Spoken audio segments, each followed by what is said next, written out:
नाथ की किताब में टॉपिक नंबर 4 हिस्ट्री में सामाजिक धार्मिक पुनर्जागरण राजा राम मोहन राय, दयानंद सरस्वती और विवेकानंद जी।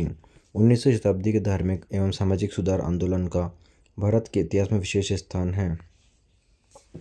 इस आंदोलन में भारत की तत्कालिक जनता को समाप्त किया और देश के जनजीवन को झकझोर दिया।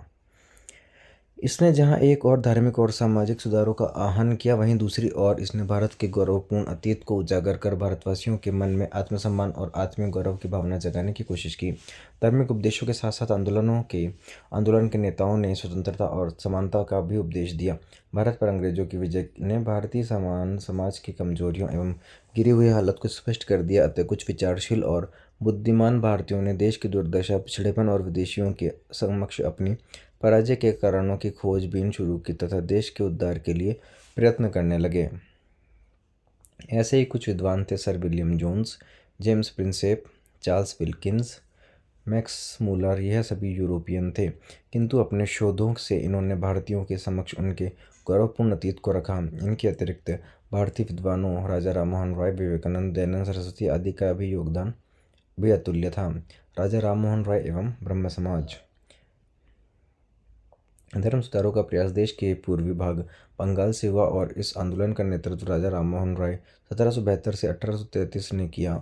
इसी कारण राजा राम मोहन राय को भारत के नवजागरण का अग्रदूत, सुधार आंदोलन का प्रवर्तक एवं आधुनिक भारत का पहला महान नेता माना जाता है। राम मोहन राय का जन्म 22 मई 1772 को हुगली जिले के राधानगर नामक स्थान पर एक ब्राह्मण परिवार में हुआ। उनके पिता का नाम रमाकांत तथा माता का नाम तारिणी देवी था।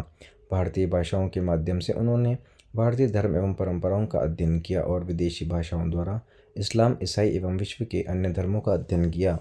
इससे वे विश्व के अन्य भागों, विशेषकर यूरोप की सभ्यता, संस्कृति तथा आधुनिक ज्ञान के वे संपर्क में आए। उन्होंने पश्चिम के आधुनिक ज्ञान, विचार और दृष्टिकोण का समर्थन किया और जानने के लिए अंग्रेजी शिक्षा की जबरदस्त वकालत की। 1814 में राम मोहन कलकत्ता में रहने लगे, जहां अपने युवा समर्थकों के सहयोग से उन्होंने 1815 में ईस्वी में आत्मीय सभा की स्थापना की। इन्होंने 1803 से 14 ईस्वी तक ईस्ट इंडिया कंपनी में जॉन डिग्बी के अधीन कार्य भी किया। उन्होंने मूर्ति पूजा की आलोचना की और सप्रमाण यह विचार व्यक्त किया कि हिंदुओं के सभी प्राचीन मौलिक धर्म ग्रंथों में एक ब्रह्म का उपदेश दिया है। 1819 में उन्होंने मूर्ति पूजा पर हुए शास्त्रार्थ में मद्रास के विद्वान सुब्रमण्य शास्त्री को पराजित किया। राम मोहन का प्राचीन ग्रंथों एवं दर्शनों में विश्वास था, परंतु अंतिम रूप से वे मानव विवेक और तर्क शक्ति पर ही निर्भर थे। ईसाई धर्म के अंधविश्वासों की भी उन्होंने आलोचना की तथा ईसा मसीह के देवत्व को मानने से इनकार कर दिया। इससे उनके कई ईसाई मित्रों की बड़ी निराशा हुई, क्योंकि हिंदू धर्म के प्रति राम मोहन के आलोचनात्मक दृष्टिकोण को देखते हुए उन लोगों ने उम्मीद की थी कि वे अंततः वे ईसाई धर्म को स्वीकार कर लेंगे। 1820 ईस्वी में उन्होंने Precepts of Jesus, a guide to peace and happiness, Prasanna Kumar Tagore के छद्म नाम से लिखी थी नामक पुस्तक प्रकाशित की, जिसमें उन्होंने न्यू टेस्टामेंट के नैतिक एवं दार्शनिक संदेश को उनकी चमत्कारी कहानियों से अलग करने की कोशिश की। 20 अगस्त 1828 को उन्होंने कलकत्ता में ब्रह्म सभा के नाम से एक नए समाज की स्थापना की, जिसे आगे चलकर ब्रह्म समाज के नाम से जाना गया। ब्रह्म समाज के प्रथम सचिव ताराचंद चक्रवर्ती थे।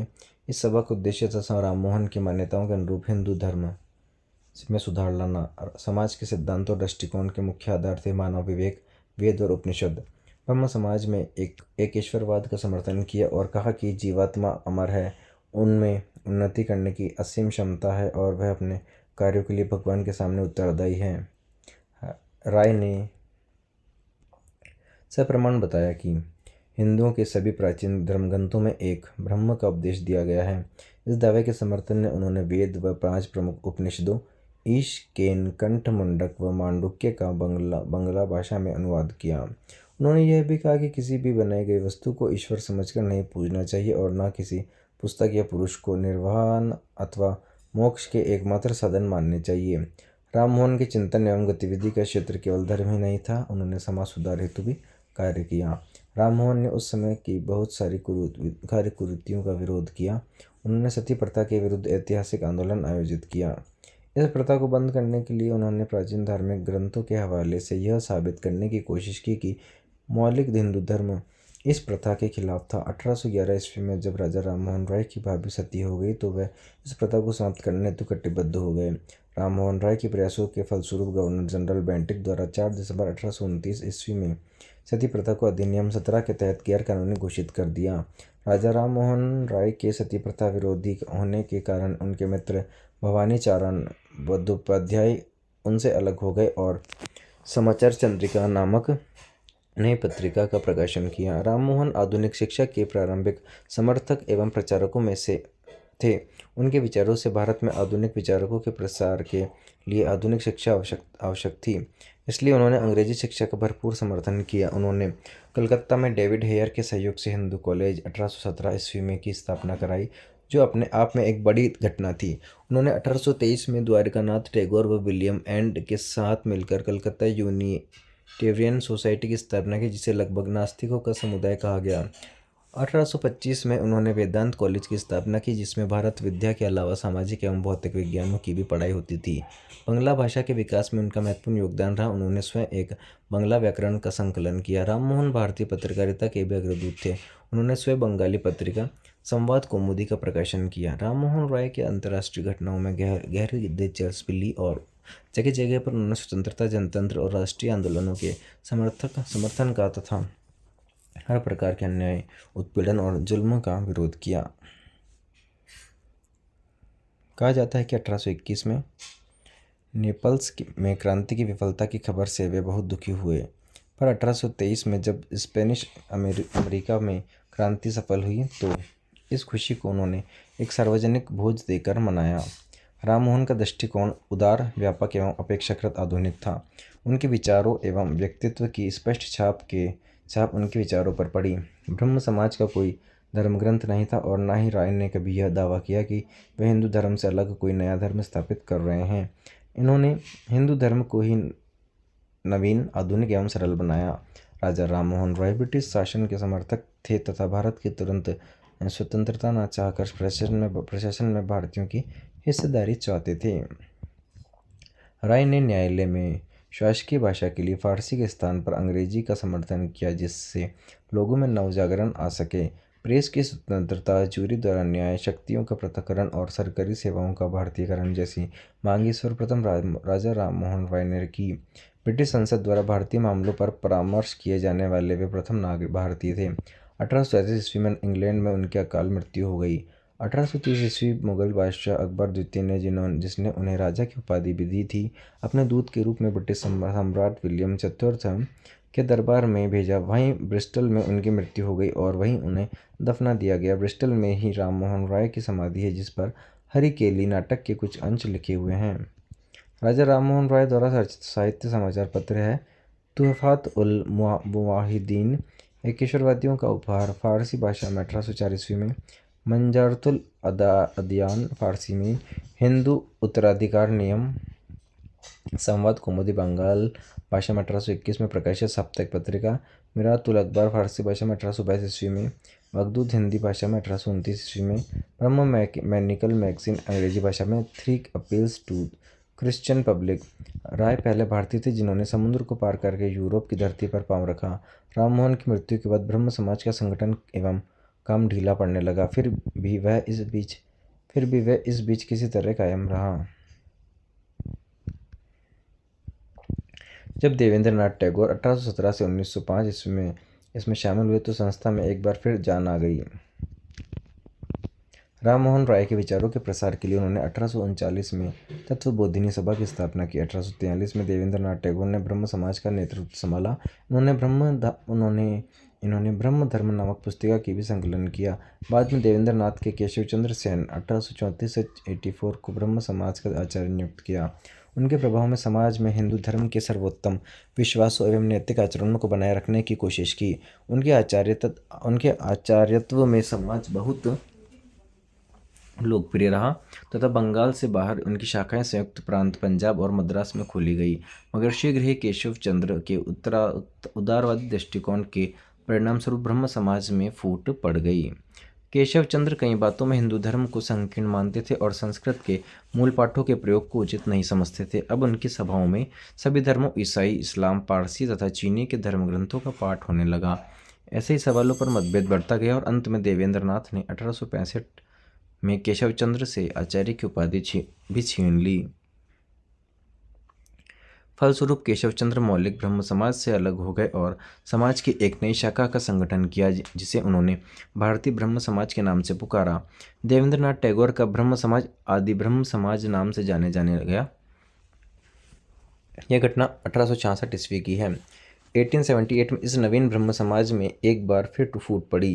केशव चंद्र एवं उनके अन्य सहधर्मी ब्रह्म समाजियों के लिए विवाह की एक न्यूनतम आयु का प्रचार करते थे। लड़के की आयु 14 वर्ष, लड़के की आयु 18 वर्ष। लेकिन 1878 में स्वयं केशव चंद्र ने अपनी 13 वर्षीय पुत्री का विवाह पूरे वैदिक कर्मकांड के साथ कूच बिहार के राजा के साथ कर दिया। इस पर अन्य सहयोगियों ने कड़ा विरोध प्रकट किया और अंततः केशव चंद्र के समाज से अलग होकर उन्होंने एक नए साधारण ब्रह्म समाज की स्थापना की। इसके बाद केशव चंद्र का समाज धीरे धीरे लुप्त हो गया। आर्य समाज और स्वामी दयानंद सरस्वती। उत्तरी भारत में हिंदू धर्म और समाज में सुधार का काम आर्य समाज ने किया। आर्य समाज की स्थापना स्वामी दयानंद सरस्वती ने 1875 में मुंबई में की। बाद में 1877 ईस्वी में समाज का मुख्यालय लाहौर में स्थापित कर दिया गया। प्रारंभ में आर्य समाज के 28 नियम थे, बाद में घटाकर 10 कर दिए। आर्य समाज के प्रथम अध्यक्ष लाला मूलराज थे। दयानंद का जन्म 1824 के काठियावाड़ गुजरात में मौर्य राज्य के कटनारा में एक ब्राह्मण परिवार, पिता अंबाशंकर और माता यशोदा बाई के यहाँ पे हुआ। इनके बचपन का नाम मूलशंकर था। 24 वर्ष की आयु में मूलशंकर ने दंडी स्वामी पूर्णानंद से संन्यास की दीक्षा ली, जिन्होंने मूलशंकर को दयानंद सरस्वती का नाम दिया।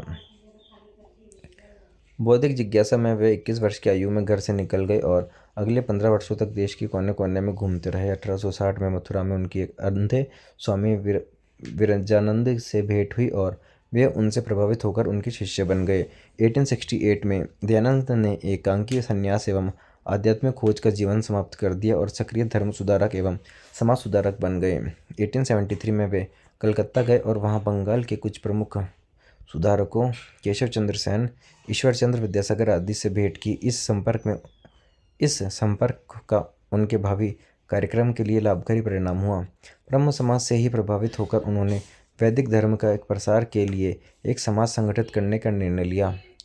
केशव चंद्र सेन की सलाह से उन्होंने अपने विचारों को संस्कृत के बदले उत्तर भारत की लोकप्रिय भाषा हिंदी में व्यक्त करने का निर्णय लिया गया।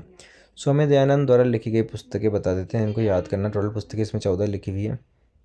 सत्यार्थ प्रकाश, वेद भाष्य भूमिका, अद्वैत मत की खंडन, वल्लभाचार्य मत खंडन, ऋग्वेदी भाष्य भूमिका, व्यवहार भानु पूना प्रवचन, पाखंड खंडन, ऋग्वेद भाष्य, पंच महायज्ञ विधि, गोकरुण निधि, आर्योद्वेश रत्नमाला, संस्कृत वाक्य प्रबोध, संस्कार विधि। प्रारंभ में दयानंद ने अपने विचारों का प्रचार शास्त्रार्थ और सामूहिक भोज आदि के माध्यम से प्रारंभ किया, लेकिन बाद में उनकी पुस्तकें लिखकर अपने विचारों का प्रतिपादन किया। उन्होंने अपनी प्रसिद्ध पुस्तक सत्यार्थ प्रकाश हिंदी भाषा में रचित में अपने मूल विचारों को व्यक्त किया। इस ग्रंथ की रचना उन्होंने उदयपुर में की तथा इसका प्रकाशन अजमेर वैदिक यंत्रणालय से किया गया था। दयानंद का विश्वास था कि स्वार्थी एवं अज्ञानी पुरोहितों ने पुराणों जैसे ग्रंथों के सहारे हिंदू धर्म को भ्रष्ट किया है। उनके अनुसार वेद ही हिंदू धर्म का वास्तविक आधार है, इसलिए उन्होंने नारा दिया, वेदों की ओर लौटो। हिंदू रूढ़िवादिता का विरोध करते हुए उन्होंने मूर्ति पूजा, बहुदेववाद, अंतरावाद, अवतारवाद, पशु बलि, श्राद्ध तथा झूठे कर्मकांड और अंधविश्वासों का विरोध किया। जोधपुर के एक वेश्या नन्ही बाई द्वारा दिए गए जहर के कारण 1883 में दीपावली के दिन दयानंद की अजमेर में मृत्यु हो गई। यह वेश्या जोधपुर के शासक यशवंत सिंह द्वितीय की प्रेसी थी। नन्ही बाई ने राजकीय रसोइये जगन्नाथ गौड़ मिश्र की मदद से दयानंद सरस्वती को जहर दे दिया। आर्य समाज का ज़्यादा स्थायी काम शिक्षा के क्षेत्र में हुआ। 1866 में लाहौर में दयानंद एंग्लो वैदिक स्कूल, हंसराज व लाला लाजपत राय के संस्थापक की स्थापना हुई, जो 1889 में दयानंद एंग्लो कॉलेज में बदल गया। इस कॉलेज में पठन पाठन पश्चिमी पद्धति से किया जाता था। कुछ समय बाद समाज में फूट पड़ गई। कुछ समाजियों ने शिक्षा के लिए पश्चिमी पद्धति का विरोध किया और परंपरागत भारतीय पद्धति से शिक्षा देने के लिए 1902 में हरिद्वार के नज़दीक कांगड़ी में गुरुकुल विश्वविद्यालय की नींव रखी गई। स्वामी श्रद्धानंद व लेखराम द्वारा डीएवी या गुरुकुल कांगड़ी दोनों ही पद्धतियों के संस्थानों में भारतीय संस्कृति की उपलब्धियों को उजागर करने और विद्यार्थियों के मन में आत्मगौरव और आत्मसम्मान बढ़ने का प्रयास किया गया। हिंदी भाषा के विकास की दिशा में भी आर्य समाज की भूमिका उल्लेखनीय है। समाज की स्थापना के कुछ दिन बाद से उसके सिद्धांतों का प्रचार हिंदी भाषा में होने लगा। दयानंद ने कभी विदेशी शासन का खुलकर विरोध नहीं किया, फिर भी वे विदेश में शासन के पक्ष में कतई नहीं थे। सत्यार्थ प्रकाश के 1883 के प्रमाणिक संस्करण में उन्होंने लिखा, कोई कितना भी कहे परंतु स्वदेशी राज्य सर्वोपरि होता है। उन्होंने कहा कि विदेशी राज्य चाहे जितना भी अच्छा हो, लेकिन वह सुखदायक नहीं हो सकता। दयानंद को हिंदू लूथर भी कहा जाता है। 1882 में आर्य समाज ने गोरक्षिणी सभा की स्थापना की थी। एनी बेसेंट के अनुसार वे प्रथम भारतीय थे जिन्होंने कहा था कि भारत भारतवासियों के लिए है।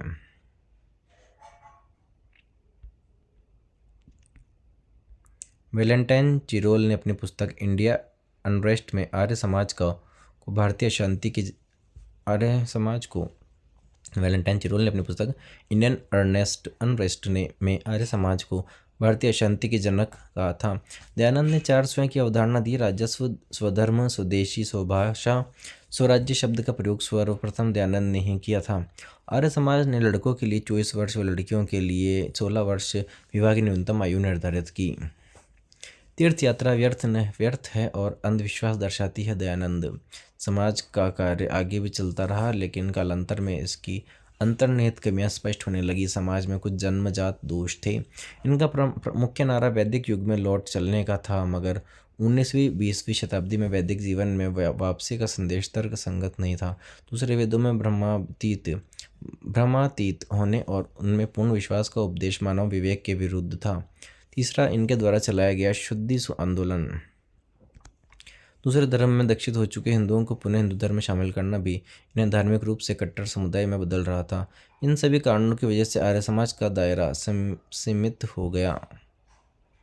रामकृष्ण मिशन और विवेकानंद। रामकृष्ण मिशन की स्थापना स्वामी विवेकानंद ने अपने गुरु रामकृष्ण परमहंस की स्मृति में की थी। रामकृष्ण 1834 से 86 का जन्म बंगाल में हुआ और वे कलकत्ता में एक छोटे मंदिर काली माता के पुजारी थे। 1886 में उनकी मृत्यु हो गई। इसके बाद उनके उपदेशों का प्रचार उनके शिष्य विवेकानंद ने किया। विवेकानंद 1863 से 1902 का वास्तविक नाम नरेंद्र दत्त था और वे कलकत्ता विश्वविद्यालय से स्नातक थे। उन्होंने मध्ययुगीन ईसाई संत थॉमस कैम्स के इमिटेशन ऑफ क्राइस्ट का बंगाल भाषा में अनुवादन किया और ब्रह्म समाज के सदस्य बन गए।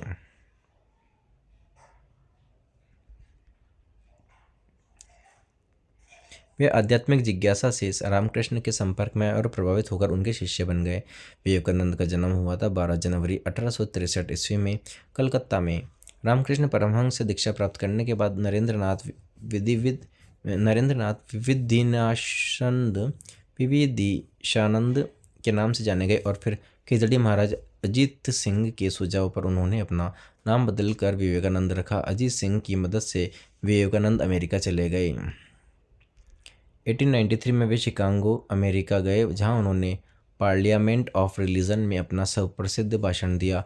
11 सितंबर 1893 इस भाषण से उन्होंने पश्चिमी संसार के सामने पहली बार भारत की संस्कृति की महत्ता को प्रभावकारी तरीके से प्रस्तुत किया। इनके भाषण पर न्यूयॉर्क हेराल्ड समाचार पत्र ने लिखा, उनको सुनने के बाद लगता है कि भारत जैसे ज्ञान संपन्न देश में अपने धर्म प्रचारक भेजना कितना मूर्खतापूर्ण कार्य है। स्वदेश लौटने पर उन्होंने 1897 में रामकृष्ण मिशन वेलूर मठ कलकत्ता की स्थापना की। रामकृष्ण मिशन ने कलकत्ता के वेल्लूर और अल्मोड़ा के मायावती नामक स्थानों पर मुख्यालय खोला। रामकृष्ण मिशन का पंजीकरण सोसाइटी रजिस्ट्रेशन एक्ट के तहत 4 मई 1909 को हुआ। इसका ध्येय वाक्य आत्ममनो मोक्षाधर्म जगत हिताय था। 1899 में ईस्वी में विवेकानंद एक बार और अमेरिका गए। 1900 ईस्वी में उन्होंने फ्रांस के पेरिस में धर्मों के इतिहास के सम्मेलन में भाग लिया। रामकृष्ण मिशन के सिद्धांतों का आधार वेदांत दर्शन है।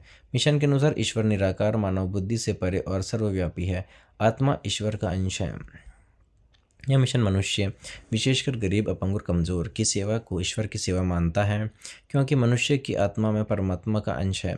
इसकी वजह से मिशन समाज सेवा और परोपकार को काफ़ी महत्व देता है। उन्होंने हिंदुओं के कर्मकांड एवं जाति भेदभाव की जो है भर्त्सना की और स्वतंत्रता, समानता एवं स्वतंत्र चिंतन का उपदेश दिया। धार्मिक सौहार्द के बारे में 1898 में हमारी अपनी मातृभूमि के लिए दो महान प्रणालियाँ, हिंदू धर्म और इस्लाम का एक संगम ही एक मात्र आशा है शीर्षक लेख में उन्होंने भारतीयों की इस बात के लिए भी आलोचना की कि वे बाकी संसार से संपर्क खो चुके हैं और गतिहीन और जड़ हो गए हैं। विवेकानंद अपने गुरु की ही तरह महान मानवतावादी थे, जो भारत के पिछड़ेपन, पतन एवं उनकी गरीबी से अत्यंत दुखी थे। उन्होंने लिखा, एकमात्र भगवान जिसमें मैं विश्वास करता हूँ वह है सभी आत्माओं का कुछ योग, और सबसे पहले मेरे भगवान सभी जातियों के कुष्ठ पीड़ित दरिद्र हैं। इसी संदर्भ में शिक्षित भारतीयों को संबोधित करते हुए उन्होंने कहा, जब तक करोड़ों लोग मूर्ख और अज्ञान से पीड़ित है, तब तक मैं उस हर व्यक्ति को देशद्रोही समझूंगा जो उनके खर्च से शिक्षित बनकर उनके प्रति तनिक भी ध्यान नहीं देता। मैं समाजवादी हूँ। ज्ञान योग, कर्मयोग, राजयोग नामक पुस्तकें भी स्वामी जी ने लिखी। उन्होंने प्रबुद्ध भारत, अंग्रेजों में उद्बोधन, बंगाली में नामक समाचार पत्रों का संपादन भी किया। सुभाष चंद्र बोस ने इन्हें ठीक ही राष्ट्रीय आंदोलन का आध्यात्मिक पिता कहा है। इन सभी अच्छाइयों के बावजूद मिशन कभी भी बहुत लोकप्रिय नहीं हो पाया। आम आदमी के लिए इनकी बोझिल बौद्धिकता शायद इनके प्रसार में आड़े आई है। फिर भी इसके अलावा अन्य कार्यों के अलावा भारतीयों में आत्मविश्वास एवं आत्मसम्मान पैदा कर उन्हें राष्ट्रीय मुक्ति संग्राम की ओर प्रेरित करने के लिए रामकृष्ण मिशन और विवेकानंद हिंदू नेपोलियन का नाम अविस्मरणीय रहेगा। यह भी जानिए, स्वराज्य शब्द का प्रयोग सर्वप्रथम स्वामी दयानंद ने ही किया था। सिस्टर निवेदिता विवेकानंद की शिष्या थी, जिसका मूल नाम मार्गरेट नोबल था। अब्दुल लतीफ़ बंगाल में मुस्लिम पुनर्जागरण के पिता ने कलकत्ता में मोहम्मदन लिटरेरी सोसाइटी की स्थापना की। राजा राम मोहन राय का जन्म राधानगर, हुगली, बंगाल में हुआ था। संवाद कौमुदी किसी भारतीय द्वारा संचालित, संपादित एवं प्रकाशित प्रथम भारतीय समाचार पत्र था। मोहन राय को इसी के लिए पत्रकारिता का अग्रदूत कहा जाता है। भारतीय पुनर्जागरण के मॉर्निंग स्टार मोहन राय को सुभाष चंद्र बोस ने युगदूत की उपाधि दी थी। केशव चंद्र सेन ने इंडियन रिफॉर्म एसोसिएशन स्त्री शिक्षा हेतु की स्थापना की और इंडियन मिरर नामक प्रथम भारतीय दैनिक समाचार पत्र का प्रकाशन किया। यंग बंगाल आंदोलन का प्रमुख पत्र बंगाल स्पेक्टेटर था। इसके अतिरिक्त डेरोजियो ने हेस्पेरस इंडिया गजट का संपादन भी किया। यदि कोई भारत को समझाना चाहता है तो उसे विवेकानंद को पढ़ना चाहिए। रविंद्रनाथ टैगोर। विवेकानंद युवाओं के बारे में कहा कि आज देश को आवश्यकता है लोहे के स्नायुओं एवं इस्पात की नाड़ियों की। Lectures from Colombo to Almora 1897 में प्रकाशित विवेकानंद की पुस्तक। अब है नाथ पब्लिकेशन। सामाजिक धार्मिक पुनर्जागरण से संबंध अन्य महत्वपूर्ण संगठन है। स्थापना वर्ष से उसके स्थान और संस्थापक कौन था होता है। Unitarian mission 1825 Bengal, Raja Ram Mohan Roy. Sangat Sabha 1860 Bengal, Keshav Chandra Sen. Indian reform association 1870 Calcutta, Keshav Chandra Sen. Sadharan Brahmo समाज 1878 कलकत्ता, शिवनाथ शास्त्री और आनंद मोहन बोस। परमहंस सभा हिंदमंडली 1849 महाराष्ट्र, दादोबा पांडुरंग जाम्बेकर शास्त्री। वेदांत सोसाइटी 1896 में न्यूयॉर्क, स्वामी विवेकानंद। शारदा सदन 1889 Maharashtra, Ramabai. Indian national social conference 1897 से Maharashtra, Mahadev Govind Ranade. Deenbandhu Sarvajanik Sabha 1884 Maharashtra, Jyotiba Phule. Widow remarriage association, Vidhwa Punarvivah Samaj 1850 Maharashtra, Vishnu Shastri Pandit Mahadev Govind Ranade. Servants of India society 1905 Maharashtra, Gopal Krishna Gokhale. Social service league 1911 Maharashtra, NM Joshi. Seva Samiti 1914 Allahabad, Hridaynath Kunzru. विधवा विवाह संघ 1961 महाराष्ट्र, रानाडे। विधवा आश्रम संघ 1867 पूना, रानाडे केशव कर्वे। धर्म सभा 1830 बंगाल, राधाकांत देव। भारत धर्म महामंडल 1887 हरिद्वार, पंडित दीनदयाल शर्मा। मद्रास हिंदू सामाजिक सुधार समिति 1892 मद्रास, वीर सालिंगम पांतलू। मद्रास हिंदू समिति 1904 मद्रास, एनी बेसेंट। सत्य महिमा धर्म 1860 ईस्वी महाराष्ट्र, मुकुंद दास। राधा स्वामी संप्रदाय 1861 आगरा, शिवदयाल खत्री, तुलसी राम। देव समाज 1887 लाहौर, शिवनारायण अग्निहोत्री। सेवा सदन सोसाइटी 1908 महाराष्ट्र, बेह रामजी, माला बारी, दयाराम गिड्डमल। पूना सेवा सदन जो है 1909 पूना, रमाबाई रानाडे, GK देवधर। भील सेवा मंडल 1922 पश्चिमी Bharat, Amritlal Vithaldas Thakkar. Universal religious society 1844 Gujarat, Mehtaji Durga Ram. Namdhari आंदोलन 1875 Punjab, Ram Singh. Mohammedan literary society 1863 Calcutta, Abdul लतीफ़।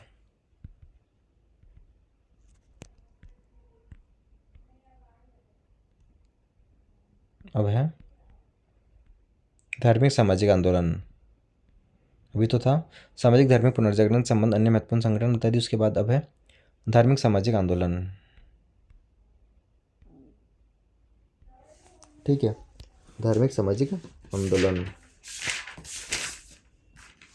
इसमें सबसे पहले संगठन, नेतृत्वकर्ता, संस्थापक और स्थान, फिर उसके बाद वर्ष धार्मिक सामाजिक आंदोलन। सबसे पहले सत्यघोष समाज, ज्योतिबा फूले महाराष्ट्र 1873 ईस्वी। जस्टिस आंदोलन, दक्षिण भारतीय उदारवादी संघ, CN Mudaliar, TM Nair, P Tyagaraja Chetty Madras 1917। प्रजा Mitra Mandali, CR Reddy Mysore 1917। Nair service society, Padmanabha Pillai Travancore 1914। Shri Narayana Dharma Paripalana योगम, अरविपुरम आंदोलन, श्री नारायण गुरु N कुमारन आसान केरल 1903। आत्मसम्मान आंदोलन, self respect movement, EV Radhaswami Nayar Periyar Madras 1925। Vaikom आंदोलन, KP केशव मेनन त्रावणकोर केरल 1924। गुरु वायूर सत्याग्रह, Kelappan K Gopalan Kerala 1931। Depressed classes mission society, BR Shinde Maharashtra 1906। Satyashodhak Samaj, Shahuji महाराज महाराष्ट्र। बहिष्कृत हितकारिणी सभा, Ambedkar Bombay 1924। Prarthana Sabha, doctor Atmaram Pandurang Mahadev Govind Ranade Bombay Maharashtra 1867। Pune Sarvajanik Sabha, Mahadev Govind Ranade Maharashtra 1870। Deccan education society, Fergusson college, Gopal Ganesh Agarkar व Ranade Maharashtra 1884। Veda Samaj K Sridharalu Naidu Madras 1864। Young Bengal, Henry Vivian डेजोरियो कलकत्ता बंगाल 19वीं शताब्दी का उत्तरार्ध। ब्रह्म समाज का सिद्धांत आधारित है एक देववाद पर।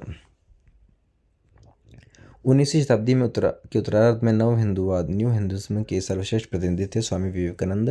राजा राममोहन राय रचित तू है फात उल मुआविद्दीन है मूर्ति पूजा के विरुद्ध लेख। सती प्रथा की समाप्ति का विरोध करने वाले भारतीय नेता कौन थे? राधाकांत देव। उत्तर भारत का हिंदू लूथर स्वामी दयानंद सरस्वती को कहा जाता है, जबकि हिंदू नेपोलियन कहा जाता है स्वामी विवेकानंद को। भारत के अलावा विश्व के अन्य स्थानों से अपना संपर्क खो देने के लिए भारतीयों की किसने आलोचना की? स्वामी विवेकानंद। विश्व धर्म संसद जिसमें विवेकानंद ने शिकागो में 1893 में भाग लिया था, कौन सी संसद थी? प्रथम विश्व धर्म संसद। किस विख्यात समाज सुधारक द्वारा ज्ञान योग, कर्मयोग तथा राजयोग नामक पुस्तकें लिखी गई? Swami Vivekananda. Asiatic society of Bengal के तत्वाधान में किस संस्कृत ग्रंथ का सबसे पहले अंग्रेजी में अनुवाद हुआ? भगवत गीता का।